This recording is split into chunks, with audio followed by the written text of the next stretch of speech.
नमस्ते अस्तु भगवन् विश्वेश्वराय महादेवाय त्र्यम्बकाय त्रिपुरान्तकाय त्रिकाग्निकालाय कालाग्नि रुद्राय नीलकण्ठाय मृत्युञ्जयाय सर्वेश्वराय सदाशिवाय श्रीमन्महादेवाय नमः। ఎన్బిఏ ఛానల్ మీడియా భక్తులందరికీ కూడా మహాదేవ అందరికీ కూడా సకల సౌఖ్యాలతో ఉండాలని కోరుకుంటూ నేడుగా మనం తీసుకునేటువంటి అంశ ఏంటి అని అంటే ద్వాదశ రాశుల ఫలాలు. 12 రాశులు అంటే మనకి ఎన్ని రాశులు? మేష, వృషభ, మిథున, కర్కాటక, సింహ, కన్య, తుల, వృశ్చిక, ధనస్సు, మకర, కుంభ, మీనము. ఈ 12 రాశుల వారికి మనకు ఏ విధంగా నడుస్తూ ఉంటుంది, ఈ రాశులకు ఏ ఏ స్థితిగతులు వస్తున్నాయి అనేటువంటి విషయాలు. అయితే మనకు ఇప్పుడు ప్రస్తుతానికి ఏంటి అని అంటే కుజుడు ద్వాదశం నుంచి 2 నెలల పాటుగా జూన్ 7వ తారీఖు రాత్రి 10 గంటల వరకు కూడా ఉంటూ ఉంటాడు అన్నారా. అయితే ఇక్కడ విషయం కూడా ఏంటి అని అంటే కుజుడు అనేటువంటి వాడు రోగకారకుడు. కుజుడు అనేటువంటి వాడు రోగకారకుడు. కుజుడి వల్ల మరలా తిరిగి ఇంకా ఏదైనా అనారోగ్య నష్టాలు కూడా జరిగే అవకాశం లాంటిది 100కు 1000% ఉంది. అనగా పూర్వము ఈ కరోనా అనేటువంటి మహమ్మారి మన ప్రపంచాన్ని ఎలా అయితే గడగడలాడించిందో అటువంటి ఏదైనా మళ్ళీ వైరస్ వచ్చే అవకాశమైనా లేదా కరోనానే మళ్ళీ రావచ్చైనా ఈ రెండిట్లలో ఏదో ఒకటైతే ఖచ్చితంగా జరుగుతుంది. ఈ ప్రభావితం మనకు 2026 వరకు కూడా ఉంటుంది.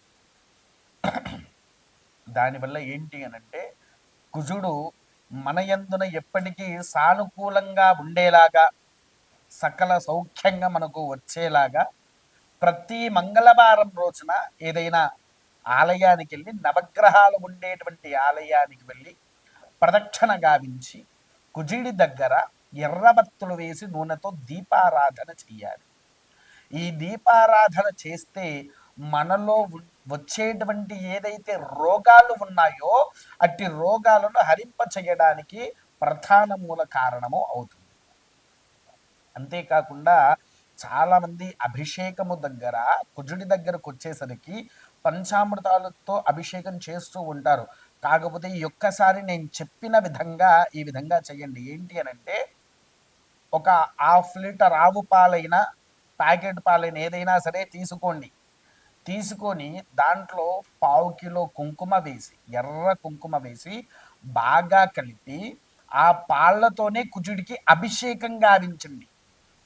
ఆ అభిషేకం చేసిన తర్వాత మీకు సకల యోగ్యత అనేది వస్తూ ఉంటుంది.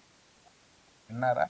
ఆ ఎర్రటి పాలతో అభిషేకం దేనికయ్యా అంటే కుజుడి యొక్క ఇష్టమైనటువంటిది ఏంటి అని అంటే రక్తవర్ణము, రక్తగంధము, రక్తపుష్పము, రక్తమాల్యం, బరధరము.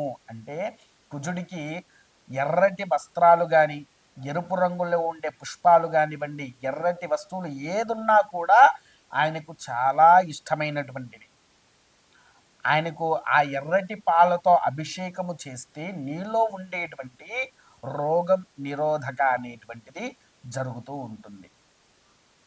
అంతేకాకుండా ఆ రోజున ఈ ద్వాదశ రాశుల వారికి ఏది మేషము నుంచి మీనం వరకు కొద్దిగా ధన నష్టము కూడా ఉంటుంది. ఎందుకనంటే కుజుడు రోగకారకుడు ఒక్కడే కాదండి, ఆయన ధనపరంగా కూడా కొన్ని విషయాల్లో అధిపతి.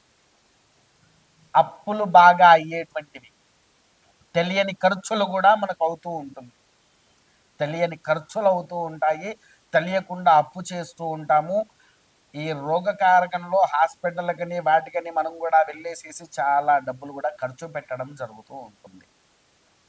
రుణ ఇప్పుడు మనకు మంత్రంలోనే ఉన్నది ఏంటి అని అంటే కుజారిష్టేతు సంప్రాప్తే కుజ పూజాంచకారయేత కుజధ్యానం ప్రవక్ష్యామి రోగ రిణపు రోగ రుణ పీడోప శాంతయే.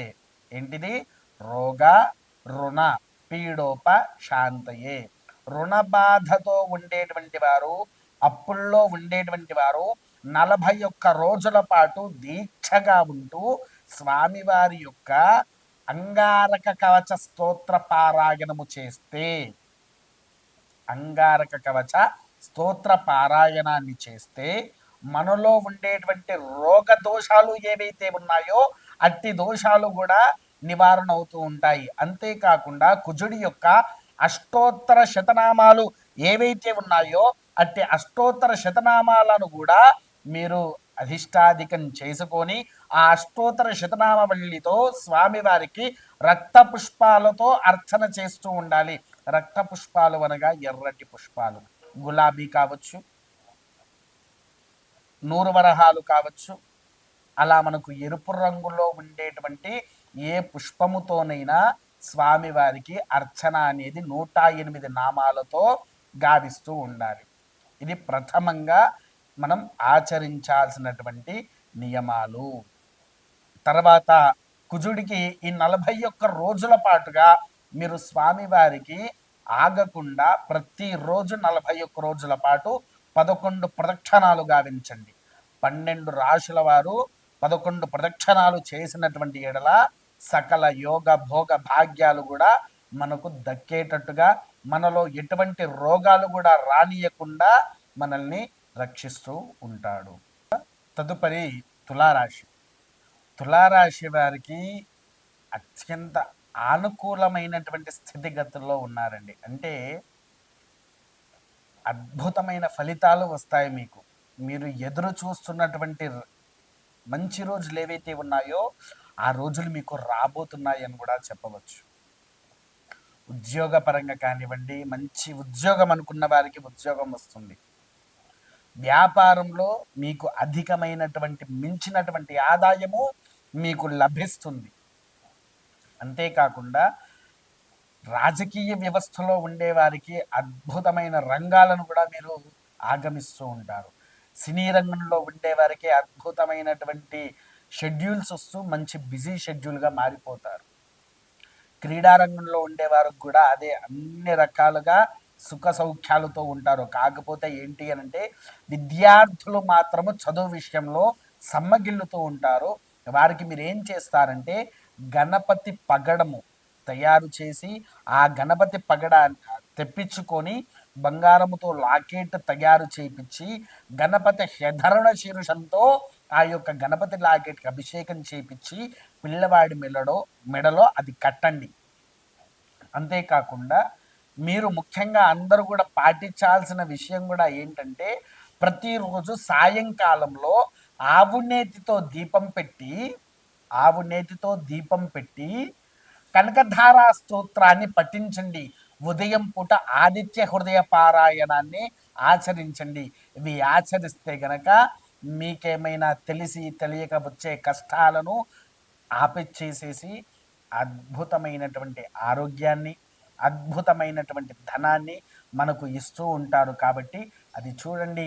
దానివల్ల మీకు సకల యోగ్యత కూడా వస్తుంది, సకల ఐశ్వర్యాలను కూడా మనం పొందుతూ ఉంటాము. అంతేకాకుండా ఆదిత్య హృదయము, కనకధారా స్తోత్రం ఇవి చేసుకుంటూ ఉదయాన్నే లేచేసి దగ్గరలో హనుమంతుడి యొక్క ఆలయం ఎక్కడ ఉంటే అక్కడికి వెళ్ళేసి స్వామివారి యొక్క ప్రదక్షిణాలు గావించండి. ఒక 11 రోజులు స్వామివారికి 41 ప్రదక్షిణాలు చేస్తూ 11 రోజులు ఆ విధంగా చేయండి. అలా చేస్తే పూర్వపు సమస్యల్లో మీరు ఏదైనా ఉంటే అట్టి సమస్యలు కూడా తొలగిపోయి సకల భోగ భాగ్యాలతో విరధిల్లుతూ ఉంటారు. స్వస్తి.